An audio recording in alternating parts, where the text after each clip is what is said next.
জীবনে এমন একজন বিশ্বাসী বন্ধু বানাও যেন আয়না আর ছায়ার মতো হয়। আয়না কখনো মিথ্যা বলে না আর ছায়া কখনো ছেড়ে যায় না। আসসালামু আলাইকুম everyone, welcome back to my another blog from simple lifestyle. আমি রবিবার মর্নিং থেকে ব্লগটা শুরু করছি। এই ভিডিওগুলো আমার গতকাল সন্ধ্যায় আপলোড দেওয়ার কথা ছিল, বাট বিদ্যুৎ না থাকার কারণে আর ঝড় বৃষ্টি হয়েছিল প্রচুর, এর জন্য মোবাইলটা অফ হয়ে গিয়েছিল, আমি ভিডিওটা আপলোড দিতে পারিনি। আমি রবিবার সকালে রাতে অনেকগুলো ভাত থেকে গিয়েছিল, এটা দিয়ে আমি ফ্রাইড রাইস তৈরি করব। আমার বাবাটা তো ডিম দিয়ে এভাবে ভাত ভাজি করে দিলে খেতে অনেক বেশি ভালো লাগে তার কাছে এবং অনেক বেশি ভালোবাসে, সে খুব পছন্দের খাবার তার এটা। বাট সসটা শেষ হয়ে গিয়েছে, এর জন্য দিতে পারি নাই, সসটা দিলে আরও বেশি কালারফুল আসতো। এভাবে আমি ওকে ভাতবাজি করে দিয়েছিলাম।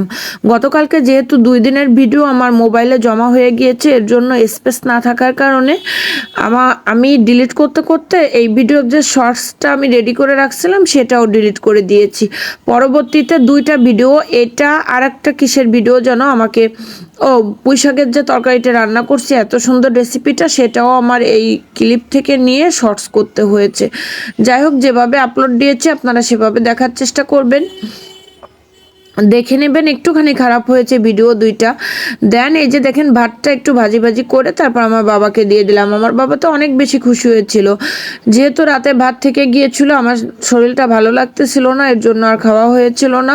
ভাতগুলো নষ্ট করব কেন, এভাবে একটু একটা ডিম দিয়ে আমার ছেলেকে ফ্রাইড রাইসের মতো তৈরি করে দিলাম। ছোটোবেলায় তো আমাদের মারা এভাবে বাসি ভাত থাকলে ভাজি করে দিত, বাট আমরা খুব তৃপ্তি করে খেতাম। কিছু কিছু লোক আবার এটা অনেক বেশি অপছন্দ করে, আপনারা এভাবে খেয়ে দেখবেন, অনেক বেশি ভালো লাগে রাতের বেঁচে যাওয়া ভাতটা।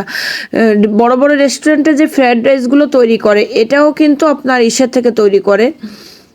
এটা ভাতটা রান্না করে তারপরে রাইসটাকে ফ্রিজে ফ্রোজেন করে রাখা হয়, সেখান থেকে অর্ডার আসলে তারপর রাইসটা বের করে রান্না করে, এটাও কিন্তু ফ্রোজেন করা থাকে। যাই হোক, তারপরে বাবাটা স্কুলে চলে যাওয়ার পরে আমি বাইরে গিয়েছিলাম একটু, যা সেখানে কাজ ছিল, কাজগুলো শেষ করে আমার বাবার স্কুলেও গিয়েছিলাম। কাজগুলো শেষ করে দেন এখানে আমি কিছু বাজার করে এনেছিলাম। শাকগুলো কিন্তু অনেক ফ্রেশ ছিল, 2-3টা শাক বাদে। আর কাঁঠালটা দিয়ে একটা রেসিপি তৈরি করব, এর জন্য আমি কাঁঠালটা এনেছিলাম, গতকালকে তৈরি করেছি। ভিডিওটা আপলোড হবে দেখি আজকে সন্ধ্যায় পারলে আপলোড দিব, নইলে কালকে সকালে আমি আপলোড দেওয়ার চেষ্টা করব। যেহেতু একটু টাইমটা চেঞ্জ হয়ে গিয়েছে কিংবা একটা ভুল হয়ে গিয়েছে, এখন কি করব বলেন। আর আজকে একদিনে যদি এতগুলো ভিডিও আপলোড দিই, ভিউ আসবে কিনা এটা নিয়ে আমি একটু টেনশনে। আমি বাজারগুলো করে বাসার নিচে রেখে তারপর আমার বাবার স্কুলে গিয়েছিলাম। আমার বাবারটার জন্য একটা ম্যারিন্ডা একটা বান নিয়ে গিয়েছিলাম। আমাকে দেখে আমার বাবাটা অনেক বেশি খুশি হয়েছিল, বাট ফার্স্টে তো আমার সঙ্গে চলে আসতে চেয়েছিল, পরে এগুলো খাওয়ার পরে বলতেছে না, পরীক্ষা সামনে, প্রাইভেটটা পড়ে যায়। যাই হোক, ওকে আমি একটু টিফিন খাইয়ে দিয়ে তারপরে আমি বাসায় চলে আসলাম। এখানে পুঁই শাক কেটে নিয়েছি, শুধু আগারগুলো আর গোড়ার যেগুলো ওইগুলো আমি ভাজি করব, আলাদা করে রেখেছি। আমার ছেলে বলেছিল সবুজ যে কোনো শাক দিয়ে সে মাছ দিয়ে খাবে, তাই আমার ফ্রিজে যে মাছটা ছিল আমি সেটা দিয়েই রান্না করার চেষ্টা করেছি। আমি কিন্তু যে কোনো শাকের তরকারিতে, বিশেষ করে লাউ শাকে আমি আলুটা খেতে অনেক বেশি পছন্দ করি। মানুষ বলে আলুতে ফ্যাট, যতই ফ্যাট হোক না কেন আলু খাওয়া আমি বন্ধ করতে পারবো না, কারণ আলু আমার খুব পছন্দের একটা খাবার। দেন এইখানে আমি সব কিছু কেটে বেছে নিয়েছি, তারপরে এটা শুধুমাত্র কাঁচামরিচ দিয়ে রান্না করব। কাঁচামরিচ দিয়ে যদি শাকটা রান্না না করেন তাহলে তো সবুজ ভাবটা থাকবে না, কালারফুল হবে না। আমার ভাবির নাকি অনেক পুঁই শাক লাগিয়েছে, অনেকগুলো শাক হয়েছে। ভাবি বলতেছিল কি করব, ডিসেম্বর মাসে তো আপনারা দেখছিলেন আমাকে কতগুলো শাক দিয়েছিল আমার ভাবি, প্রচুর শাক দিয়েছিল, সেগুলো আমি অনেক দিন পর্যন্ত ফ্রিজে রেখে খেয়েছি। আর এখন থেকে আমি যা করব আমি সেটাই ভিডিওতে দেখাবো, কেন দেখাতে পারবো না।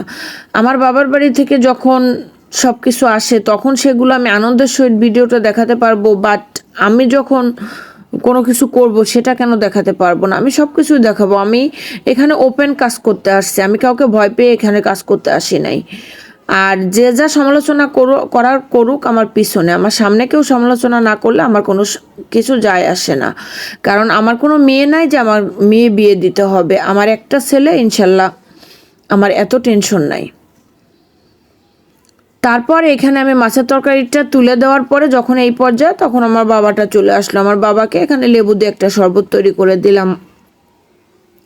আমার বাবাকে আমি একটা লেবু দিয়ে এখানে শরবত তৈরি করে দিয়েছি। লেবুর শরবতটা খাওয়ার পরে তারপরে আমি একটু আম কাটতেছিলাম, আম মাখা করব। আম মাখা খেতে তো আমার অনেক বেশি ভালো লাগে। দেন এখানে শাকে কিছুটা বলক এসে গেলে আমি ঝোলের পানি দিয়ে, ওইটা কিন্তু কষানো হয়ে গিয়েছিল, তারপরে আমি একটুখানি ঝোলের পানি দিয়ে এখানে শাকটা দিব, বাট ওই ক্লিপটা স্কিপ হয়ে গিয়েছে। বললাম তো আমার মোবাইলে 2 দিনের ভিডিও জমা হয়ে গেলে স্টোরেজ অনেক বেশি প্রবলেম করে, তখন এইভাবে কিছু ক্লিপ কেটে যায়। যাই হোক, আমি আরও ক্লিপ থেকে ওই ভিডিও দুটো আপলোড দিয়েছি। তারপরে এখানে আমি মাছ দিয়ে শাকটা রান্না করে নেব। বিশ্বাস করেন অনেক বেশি মজা হয়েছিল। এখানে কিন্তু খুব বেশি কোনো মশলা আমি ইউজ করি নাই, শুধু পেঁয়াজ কাঁচামরিচ। কেউ চাইলে আদা রসুন পেস্ট দিতে পারে, বাট আমি প্রয়োজন মনে করিনি, এর জন্য দিয়ে নাই। আর শাকের তরকারিতে বিশেষ করে লাউ শাক বাদে অন্য কোনো শাকে যদি আদা রসুন পেস্ট ইউজ করেন তাহলে কেমন একটা গন্ধ আসে। আর একটুখানি লবণ, হলুদ আর সামান্য একটু পরিমাণ, মানে না দিলেও চলে, তারপরে একটুখানি দিয়েছি, যেহেতু মাছ দিয়েছি সেজন্য এখানে একটু জিরা গুঁড়া ইউজ করেছি। তারপরে এখানে কাঁচা ঝাল দিয়ে আমি আমটা মেখে নিয়েছি। শুকনো ঝাল ভাজি করে আম মাখা করলে তো আরও বেশি মজা হয়, বাট আমার বাবাটা খেতে পারবে কিনা এর জন্য কাঁচা ঝাল দিয়ে করেছিলাম। তবে একদিন কাসন এনে শুকনো ঝাল দিয়ে কাসন্দি দিয়ে মাখিয়ে খাওয়ার চেষ্টা করব।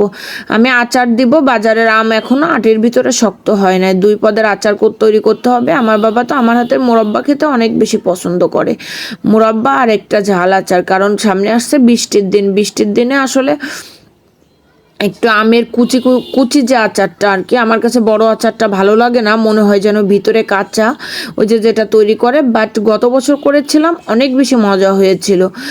এর জন্য ভাবছি যে একটু আচার তৈরি করব, কিন্তু আচার তৈরি করে যে বড় বয়মটাতে রাখি সেই বয়মটা ফাটা ছিল অনেক দিন ধরে। আমি চিনি রাখতাম আচার শেষ হয়ে যাওয়ার পরে, সেই বয়মটা একলাই ভেঙে গিয়েছে, ফাটা ছিল ওইখান থেকে কিভাবে যেন ভেঙে গিয়েছে।